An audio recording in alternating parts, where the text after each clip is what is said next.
High friends, good morning.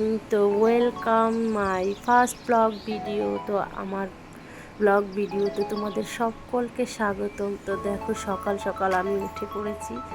আর এই যে আমাদের জানালাটা যখন আমি খুলি, এটা আমার খুব ভালো লাগে। তো তোমাদের কার কার জানালা খোলার সময় এইরকম একটা সুন্দর দৃশ্য আছে অবশ্যই বলো। তো আমার তো খুব ভালো লাগে, যদিও জায়গা নেই, একটুখানি জায়গার মধ্যে আমি এইটুকু সবুজ রাখার চেষ্টা করেছি। মানে এটা হচ্ছে মানে চোখের শান্তি, মনের শান্তি। তো যাই হোক, এই যে দেখো কত সুন্দর। তো সকাল সকাল আমি আমার বাসি যে কাজগুলো থাকে সেগুলো করে নিলাম। বাইরে ঝাড় দিয়ে জল দিয়ে গাছের জল দিয়ে দিলাম। তো এই যে দেখো, এখন আমি সুন্দর করে ঝাড় দিয়ে দিচ্ছি। তো এই যে আবার ঝাড় দেওয়া হয়ে গেছে, এবার ঘরের মধ্যে ঝাড় দেবো। আমি সত্যি সত্যি বলতে বাইরেই প্রথমে ঝাড় দিই, তারপরে ঘরে ঝাড় দিই। প্রথমে বাইরে ঝাড় দিয়ে জল টল দিয়ে হাজব্যান্ডের যে গাড়িটা আছে ওটাকে একটু সামনে পিছনে জল টল দিয়ে ধুয়ে তারপর ভিতরে এসে ঝাড়ঝাড়টা দিয়ে যে বাসন ছিল একটুখানি এটা ধুয়ে নিলাম। যদিও আমি রাত্রেই ধুয়ে রাখি, তো কিছুটা ছিল ওই যে কয়েকটা, সেগুলোই ধুয়ে নিয়েছি। তো দেখো আমার ধোয়া হয়ে গেছে। তো এর মধ্যে ছেলে ঘুম থেকে উঠে পড়েছিল, তো ও কান্না করছিল। তো তাড়াতাড়ি করে আবার ওর কাছে গেলাম। তো গিয়ে আবার এই যে এসে দেখো বেসিনটাকে পরিষ্কার করে নিচ্ছি। তো এরকম কে কে করো যে বেসিন পরিষ্কার করে নাও সাথে সাথে? সত্যি বলতে আমি অনেক কয়েকবার বেসিন পরিষ্কার করি, আমার নোংরা বেসিন একদম পছন্দ না। তো এই যে দেখো, তারপরে ব্রাশ করার জন্য কোলগেট নিয়ে নিলাম। তার এই দেখো আমার ছেলে আর ছেলের বাবা ঘুমিয়ে আছে।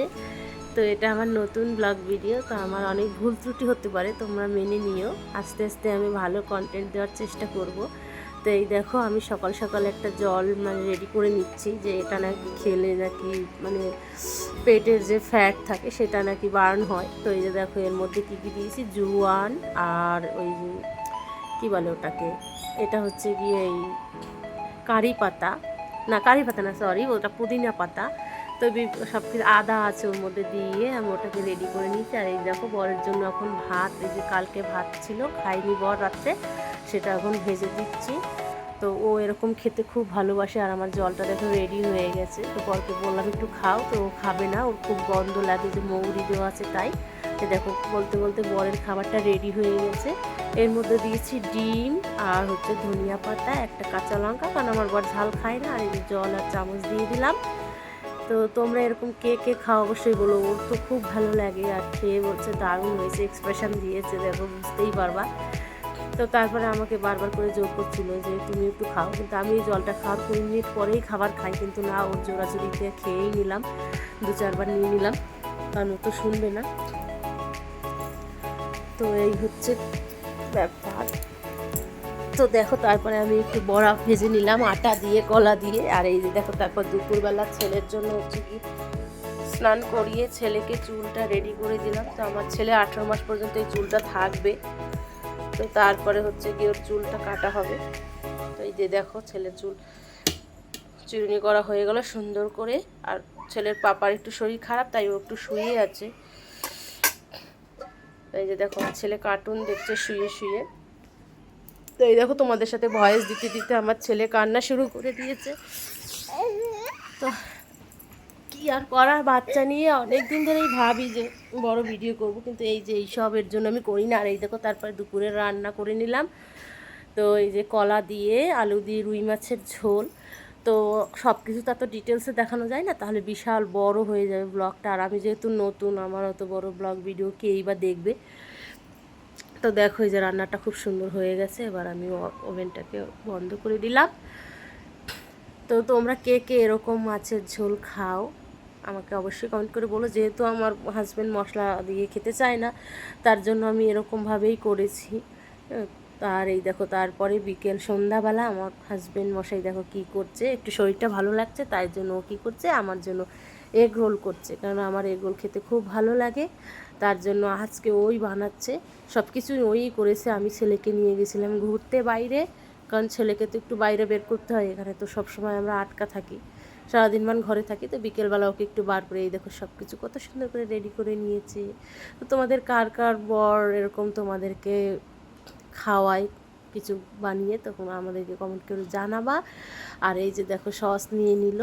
তো সস নিয়ে যে এখন এগ রোলটা রেডি করে আমাকে দেবে। তো ও কিন্তু খুব সুন্দর এগরোল বানাতে পারে, খুব সুন্দর এগরোল কেন, অনেক রান্নাবান্নাও জানে, কিন্তু তেমন একটা করে না, কারণ আমি করতে দিই না, কারণ যে রান্নাঘরটাকে একদম এলোমেলো করে ফেলে।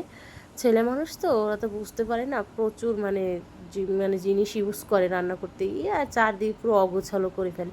তখন আমার 4 ডবল খাটনি পড়ে, সেই জন্য আমি বেশি বলি না, বেশিরভাগই আমি সবসময় করি। আর আমার অগোছালো একদম ভালো লাগে না। আমি অনেক চেষ্টা করি যে মানে পরিষ্কার পরিচ্ছন্ন রাখার, কারণ পরিষ্কার পরিচ্ছন্ন থাকলে না দেখবে মনটা একদম খুব শান্তি লাগে। তো মানে মানসিক দিক দিয়ে তোমার ভালো লাগবে দেখবে। আর ঘর নোংরা থাকলে একদম ভালো লাগে না। তো এই দেখো কথা বলতে বলতে আমার বরমশাই আমার জন্য এগরোল বানিয়ে নিয়ে আসলো। তো এই যে আমি বললাম নিচ থেকে ঠিক করে দিতে, নাহলে সস বেরিয়ে যায়। আর এই যে ছেলের শরীরটা একটু খারাপ, তাই জন্য আমি ছেলেকে নিয়ে খাটে ছিলাম বসে, ও দিয়ে গেল এগরোলটা। তাই আমি বারবার করে বলছি যে তুমি আগে খাও, কারণ আমরা একসঙ্গে মানে খাই বেশিরভাগই, ও না খেলে তাহলে আমার ভালো লাগবে না, তার জন্য ওকে একটু দিলাম, ও একটু খেলো। এবার আর বাদ বাকিটা বানাবে রাত্রে। তো এই যে খাওয়া দাওয়া, রাতের খাওয়া দাওয়া হয়ে গেছে, তারপরে ছেলে আর ছেলের বাবা একটু মস্তি করছিল, আমি এদিকে একটু ফোন ঘাঁটছিলাম। তো এখন আমরা ঘুমিয়ে পড়বো। তো আমার প্রথম ভিডিও ব্লগটা তোমাদের কেমন লাগলো অবশ্যই কমেন্ট করে জানাবে, আর সাবস্ক্রাইব করে পাশে থাকবে। আমি একদমই নতুন, আমার সাবস্ক্রাইবারও খুব কম, দেখলেই বুঝতে পারবে। তো যাই হোক, তোমাদের ভালোবাসা থাকলে, তোমরা পাশে থাকলে আমি অবশ্যই একটু একটু করে এগিয়ে যাব সামনের দিকে। তো অবশ্যই পাশে থাকো। তো এখনকার জন্য ভিডিওটা এইটুকুই। আর শুভরাত্রি, সবাই খুব ভালো থাকো আর সুস্থ থাকো।